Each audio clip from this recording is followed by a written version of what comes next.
अस्सलाम वालेकुम व्यूवर्स, कैसे हैं आप सब। आज हम बात करेंगे एक्टोपिक प्रेगनेंसी के बारे में, यानी कि वो प्रेगनेंसी जो कि बच्चादानी यानी रहम यानी यूट्रस में होने के बजाय जो फेलोपियन ट्यूब होती है, अगर वहाँ पर हो जाए, वहाँ पे एम्बेड हो जाए तो एक्टोपिक प्रेगनेंसी वो मेडिकल टर्म में कहलाती है। ये एक फ़ीमेल के लाइफ थ्रेटनिंग कंडीशन है। तो आज हम डिस्कस करेंगे इसके बारे में और मैं आपको कुछ होम्योपैथिक मेडिसिन भी बताऊंगी जो कि हेल्पफुल होती हैं एक्टोपिक प्रेगनेंसी के लिए। तो चलें स्टार्ट करते हैं वीडियो। सबसे पहले तो मैंने आपको ये चीज़ बता ही दी कि एक्टोपिक प्रेगनेंसी जो होती है वो क्या होती है, लेकिन जो नॉर्मल तरीका होता है वो नॉर्मल तरीका क्या होता है, जब हमारा जो ओवा है यानी जो एग है वो स्पर्म के साथ फर्टिलाइज़ कर जाता है। तो फर्टिलाइज़ करने के बाद कुछ टाइम पीरियड के बाद वो सफ़र करते हुए फेलोपियन ट्यूब से यूट्रस की लाइनिंग में जाके एम्बेड हो जाता है और वहीं पे वो स्लो स्लो ग्रो करता है। लेकिन अगर किसी हर्डल की वजह से, किसी मुश्किल की वजह से, किसी कॉज़ की वजह से वो वहाँ तक नहीं पहुँच पाता और फेलोपियन ट्यूब में ही रह जाता है, वहीं पे एम्बेड हो जाता है और वहीं पे धीरे धीरे ग्रो करना शुरू हो जाता है, जिसकी वजह से जो फेलोपियन ट्यूब होती है जो कि ओवरी और यूट्रस को आपस में कनेक्ट करती है, उसका साइज़ नॉर्मल से बढ़ता जाता है और एक वक्त आता है जब वो रप्चर हो जाती है, वो ब्रस्ट हो जाती है, वो फट जाती है। तो ये जो कंडीशन होती है ये फ़ीमेल के लिए बहुत ही ज़्यादा लाइफ थ्रेटनिंग कंडीशन होती है। इसकी जो अलामात होती हैं वो अलामात जो पेल्विक रीजन होता है उसमें, यानी अगर फ़ीमेल को कंसीव हुआ है तो कंसीव होने के फ़ौरन बाद ही, जैसे अगर हम नॉर्मल पेशेंट को देखें जिसने कंसीव किया हो, तो 3 या 4 हफ़्ते के बाद उसके अंदर वो अलामात आना शुरू हो जाती हैं जो कि प्रेगनेंसी कंसीव करने के बाद होती हैं। हालांकि 3 हफ़्ते तक उसको कोई अलामात इतनी ज़्यादा पता नहीं चलती, लेकिन अगर फ़ीमेल को कंसीव हुआ और जल्द ही उसको प्रेगनेंसी वाले सिम्टम्स आना शुरू हो गए हैं, तो वो एक बहुत अहम अलामत होती है इसको पहचानने की कि ये एक्टोपिक प्रेगनेंसी है। इस कंडीशन में फ़ीमेल को बहुत ही हैवी ब्लीडिंग होती है। स्टार्टिंग में स्लो स्लो होना शुरू हो जाती है और बाज़ औक़ात स्टार्टिंग से ही बहुत हैवी ब्लीडिंग होती है और डिज़ीनेस वाली कंडीशन होती है, वीकनेस रहना शुरू हो जाती है। लेकिन अगर यही जो सिम्टम्स हैं, यही जो हालत है वो बहुत ज़्यादा ख़राब हो जाए, अबतर हो जाए, तो इस कंडीशन में जब पेशेंट है वो फेंट हो जाती है और एक्सट्रीमली हैवी ब्लीडिंग होती है। पेशेंट को बीपी जो है वो बहुत लो हो जाता है, क्योंकि इस हालत में मैंने कहा एक्सट्रीमली हैवी ब्लीडिंग होती है और वजह ये होती है कि जो फेलोपियन ट्यूब है वो रप्चर हो जाती है, जिसकी वजह से जो ब्लीडिंग है वो बहुत ज़्यादा हैवी होती है।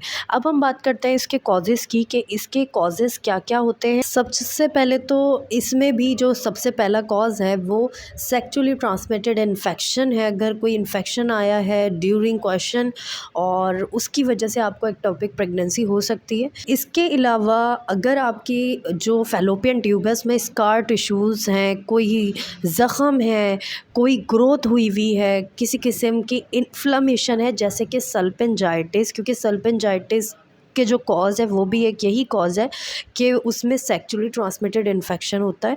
तो सल्पिंजाइटिस, इसके अलावा पीआईडी यानी पेल्विक इन्फ्लेमेटरी डिजीज़ आपको अगर पहले रही है कभी तो उसकी वजह से भी आपको ये चीज़ हो सकती है। इसके अलावा जैसे कि मैंने आपको बताया फेलोपियन ट्यूब में ग्रोथ हो जाएगी, तो किसी किस्म की ग्रोथ हो सकती है जो कि ब्लॉक करेगी और फर्टिलाइज एग को यूट्रस तक जाने नहीं देगी, और जो फर्टिलाइज एग है फिर उसको क्या करना है, वो तो कुछ कर ही नहीं सकता, वो बेचारा वहीं पे एम्बेड हो जाएगा और वहीं पे ग्रो करना शुरू हो जाएगा। और जिसका लास्ट जो होगा, अगर फीमेल को डायग्नोज नहीं हुआ है अर्ली स्टेज में, तो लास्ट जो होगा वो फेलोपियन ट्यूब का फट जाना होगा, यानी ब्रस्ट हो जाना होगा या रप्चर हो जाना होगा। अगर आपको पहले कभी, यानी बाज़ औक़ात लोगों को ये भी खौफ होता है कि हमें पहले एक्टोपिक प्रेगनेंसी रही है तो हमें दोबारा भी हो सकती है, तो बिल्कुल आपका ये डर बिल्कुल जेन्युइन है। अगर आपको पहले कभी एक्टोपिक प्रेगनेंसी रही है तो आपको नेक्स्ट प्रेगनेंसी में भी अपने एक्टोपिक प्रेगनेंसी हो सकती है, तो उसके लिए आपको पहले से फॉलोअप रखना है, फ़ौरन से फ़ौरन चेकअप करवाने हैं, किसी भी किस्म के पेन को या ब्लीडिंग को नेगलेक्ट नहीं करना है। अब हम बात करते हैं इसकी होम्योपैथिक मेडिसिन्स की। इसकी होम्योपैथिक कौन सी मेडिसिन्स आप ले सकते हैं। मैं यहाँ पे आपको मेडिसिन्स बताऊंगी लेकिन कोई अलामत नहीं बताऊंगी, क्योंकि मेरा सजेशन यही है, अगर आपको एक्टोपिक प्रेगनेंसी का डर है या आपको अभी तक नहीं पता है तो आप फ़ौरन चेकअप करवाएं अगर कोई इनमें से कोई अलामत है। और अगर आपको एक्टोपिक प्रेगनेंसी है तो आपको फ़ौरन अपने डॉक्टर को दिखाना चाहिए और अकॉर्डिंग टू डॉक्टर गाइड आपको मेडिसिन लेनी चाहिए और अपनी ट्रीटमेंट करवानी चाहिए। तो जो पहली मेडिसिन है और इसमें बहुत अच्छा काम करती है, ये मेडिसिन समझे मैं सिर्फ उन लोगों के लिए बता रही हूँ जो होम्योपैथिक से रिलेटेड है। सबसे पहली मेडिसिन जो है वो है कैमोमिला। कैमोमिला एक्टोपिक प्रेगनेंसी में बहुत अच्छा काम करती है। Second one is nux vomica. Nux vomica बहुत अच्छा काम करती है एक्टोपिक प्रेगनेंसी में। Third one is belladonna. Belladonna बहुत अच्छी रेमेडी है। इसको मैं अपनी प्रीवियस वीडियोस में इतना डिस्कस कर चुकी हूँ। मेरी हर वीडियो में ये मेडिसिन बहुत कॉमन होती है, क्योंकि ये मेडिसिन ऑल राउंडर रेमेडी है। ये बहुत सी चीज़ों में अपने कमालात दिखाती है और बहुत अच्छी होम्योपैथिक रेमेडी है। कोलोसिन। कोलोसिन भी एक्टोपिक प्रेगनेंसी में बहुत अच्छा काम करती है। इसके अलावा अगर आपको ब्लीडिंग हो रही है तो ब्लीडिंग को स्टॉप करने के लिए हेमामेलिस फ़ौरन से ली जा सकती है। हेमामेलिस क्यू यानी मदर टिंचर में ली जा सकती है और जो ब्लीडिंग है वो उसको कवर कर लेती है, ताकि आपको बहुत ज़्यादा वीकनेस ना हो, आपको डिजीनेस ना हो, आप फेंट ना हो, तो उस चीज़ को वो फ़ौरन से कवर करेगी। क्योंकि ब्लीडिंग, ओवर ब्लीडिंग होने की वजह से आपको ये तमाम कंडीशंस होती हैं। आजकल तो देखा जाए तो फ़ौरन से अल्ट्रासाउंड्स होते हैं और फ़ौरन से ये चीज़ डायग्नोज हो जाती है और फिर उसकी बेहतर तौर पर ट्रीटमेंट करवा ली जाती है और वो चीज़ ख़त्म हो जाती है, यानी प्रेगनेंसी में नहीं रहती है वो वाली। लेकिन ये है कि फैलोपियन ट्यूब भी सेफ़ हो जाती है। लेकिन बाज़ औक़ात अगर वो चीज़ ज़्यादा ग्रो हो जाए, यानी जो ओवा है, जो फर्टिलाइज एग है, वो ज़्यादा यानी ग्रो कर जाए फैलोपियन ट्यूब में, तो उस वक्त जो है फैलोपियन ट्यूब को निकलवा दिया जाता है। अब यहाँ पे मैं आपको ये भी बता दूं कि आप डर और खौफ में ना आए कि फैलोपियन ट्यूब ही निकल जाएगी तो कंसीव कहाँ से होगा।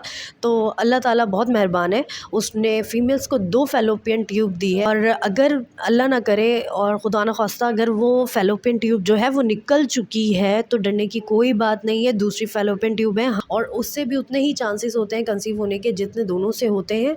तो नाउमीदी वैसे भी कुफ्र है। तो होपफुली आपको ये मेरी वीडियो अच्छी लगी होगी, और अगर आपको मेरी ये वीडियो अच्छी लगी है जल्दी से मेरी वीडियो को लाइक करें और मेरे चैनल को ज़रूर सब्सक्राइब करें। Thank you so much. अल्लाह हाफिज़।